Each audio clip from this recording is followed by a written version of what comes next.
There was no room 217 on the hotel's floor plan, but I had just spent the night in it.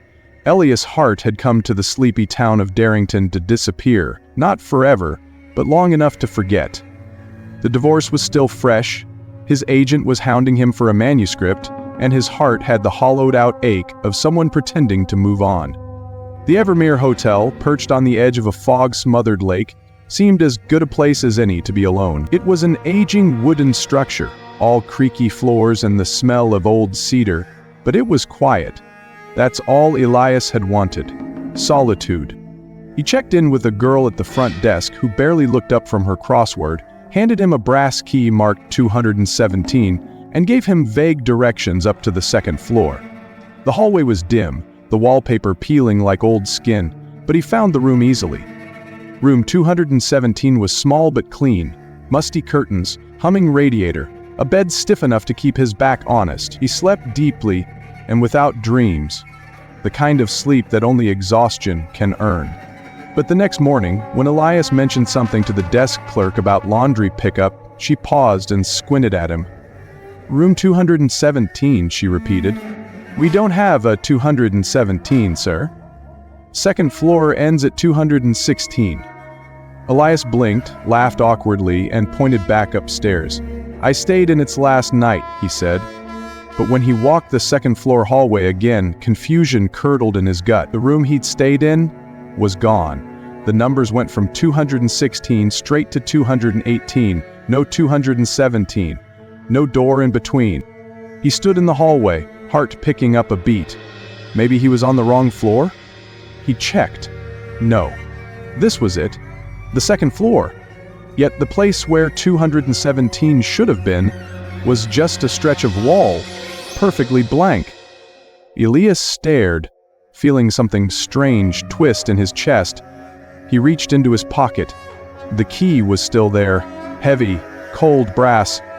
217. It hadn't been a dream.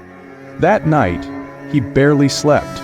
He lay awake in room 214, now his official room, thinking about the door that vanished.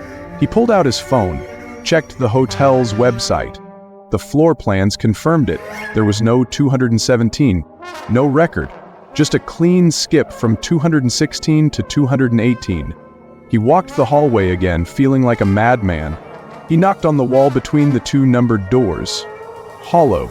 His fingers traced a fine line in the wallpaper, like an outline. Subtle, but real. Then came the tapping. 3 short knocks, from the other side of the wall. Elias staggered back. His throat went dry, but he couldn't look away.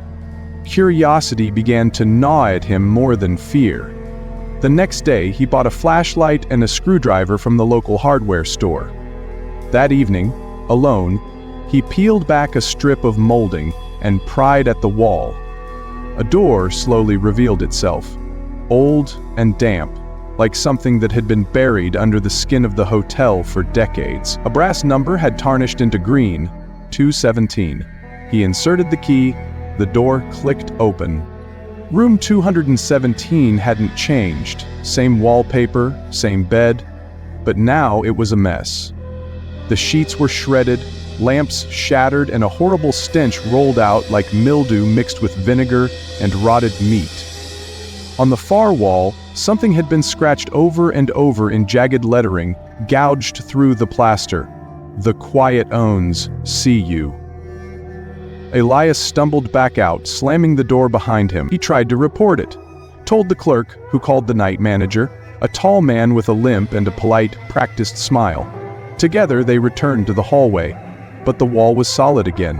No door, no trace of room 2017.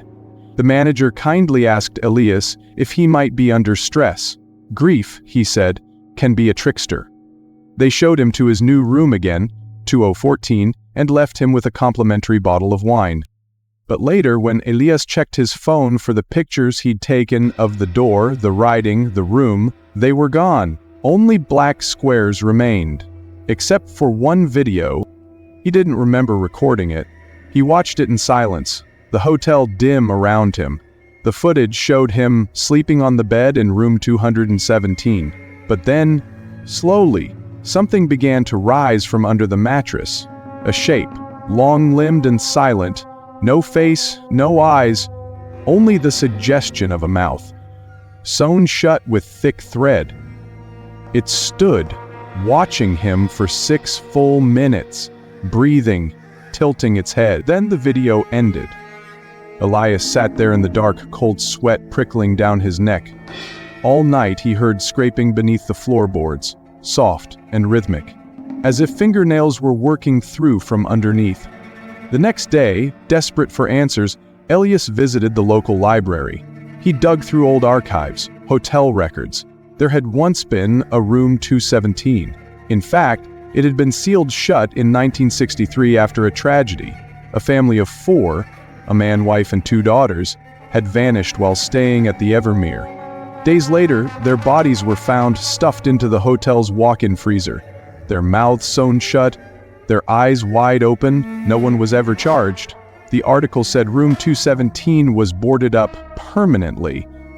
He asked the elderly librarian if she'd heard of the incident. She looked up at him slowly, cloudy eyes blinking behind thick glasses. "You've seen them," she whispered. "Haven't you? The quiet ones." Elias asked what that meant.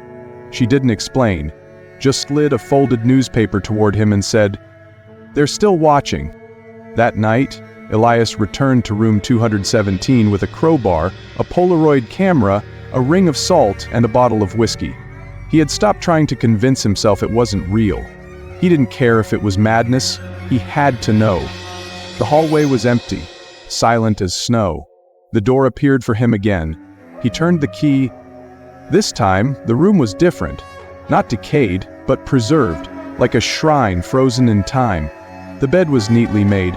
A child's teddy bear rested on the pillow. The air was thick and unnatural. He took one Polaroid photo, waited for it to develop. When he looked, his stomach turned. There were 5 people in the room. 4 of them were pale, translucent, mouths sewn shut, eyes streaked with dark tears. The 5th was Elias, lying in the bed, asleep. He turned slowly, and the shadows in the room shifted. Something unfurled from the walls. Arms without bodies, faces without skin, teeth embedded in the ceiling. A voice without sound whispered into his bones. "Now you're quiet too." Elias screamed, but something slid down his throat, cold, sharp, thread and needle. Weeks later, a woman named Marla stopped at the Evermere Hotel after her car broke down in a storm. She checked in, grateful for warmth.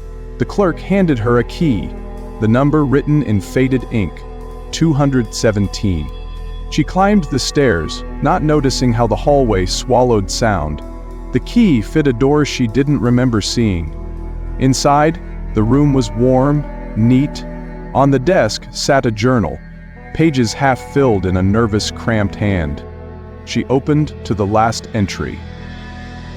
It read, "Don't sleep. If you sleep, they come through your dreams. If you dream, they find the door again. If they find the door, God help you." Marla turned toward the door, ready to leave, but it was gone.